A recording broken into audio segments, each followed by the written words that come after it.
defensive line show. They had great defense. They won on defense, special teams, offense, coaching. They won in every aspect of that game. Urban Meyer.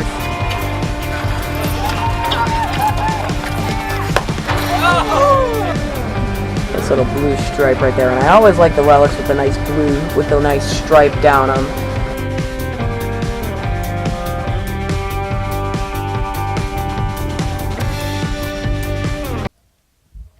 Hey guys, what's going on? Welcome back to another video. In today's video, we're going to be going over the 2019 March Madness Sweet 16. I'm going to preview the games and what kind of I have predicted so far to this point, what you guys have predicted. Maybe I'll go over some of those predictions, some of the heavier predictions that I didn't take. I actually have 13 of my predicted Sweet 16 teams in surviving this long, so I've actually got kind of a similar Sweet 16, so it's going to be easier for me to preview than last year where I only had 4 out of the 16 teams predicted. So we're going to go over that right now. Leave your thoughts in the comments below about the Sweet 16 and what you think is going to happen in this year's Sweet 16. Definitely going to be interesting to watch for this year. So without further ado, let's get right into it. We're going to start in the East region. Duke versus Virginia Tech. I think that Duke is definitely going to be a vulnerable team in this in the rest of the tournament.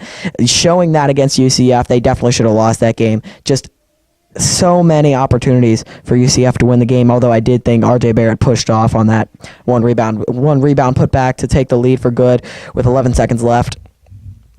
And I think that they're not going to be vulnerable against Virginia Tech, though they did lose to them early in the season as they at Virginia Tech without Zion Williamson. I think that Zion Williamson is going to be the deciding factor in this game. I think Duke moves on. LSU, Michigan State. I think Michigan State moves on. They're going to be too powerful for LSU. LSU, a couple close games against Yale and Maryland. I think that Michigan State's going to completely dominate every aspect of that game. Duke, Michigan State is what I have in the Elite Eight, and I think that Michigan State will get past Duke.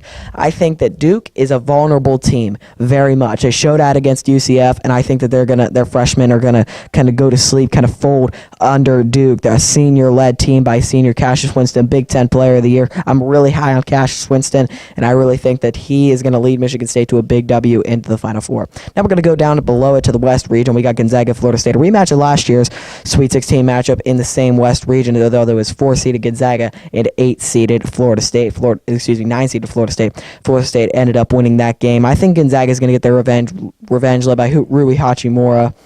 And you can't forget about Brendan Clark. He has been fantastic this tournament. He's been one of the more underrated players in all of college basketball last year. So I think that he's definitely going to have a huge impact on this game. I think that Clark, Hachimura are going to lead Gonzaga to a win. Next, Michigan,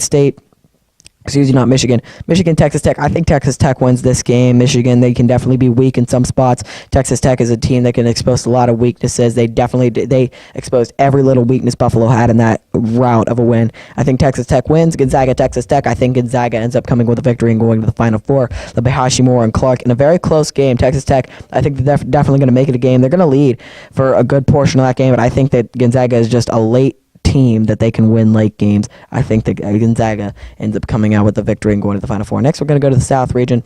Virginia, Oregon. I predicted this matchup. I'm going with Oregon. Oregon is definitely a team that is a second-half team. Virginia, they're a second-half team, a battle of two second-half teams, but Oregon has more.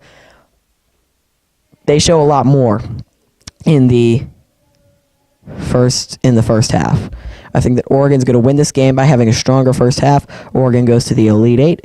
Purdue, Tennessee. I got my money on. I didn't put money on this game, but I got Purdue winning this game. Purdue, Carson Edwards, he is a fantastic shooter. Tennessee can lose to three-point shooting. That showed against Auburn. I think that Tennessee is going to lose 2 3-point shooting from Purdue. Purdue moves on. Purdue, Oregon. I think Purdue is going to win this game, even though, again, Oregon is a second-half team. They can expose anybody's weaknesses, but I definitely think that Oregon is not a team that can contend the outside shot. That's why they won against UC Irvine. That's why they won against Wisconsin. That's why I think they're going to win against Virginia, but I don't think that they're a team that can handle outside shooting, and it's going to be interesting to see how that game pans out, but I do think Purdue moves on there.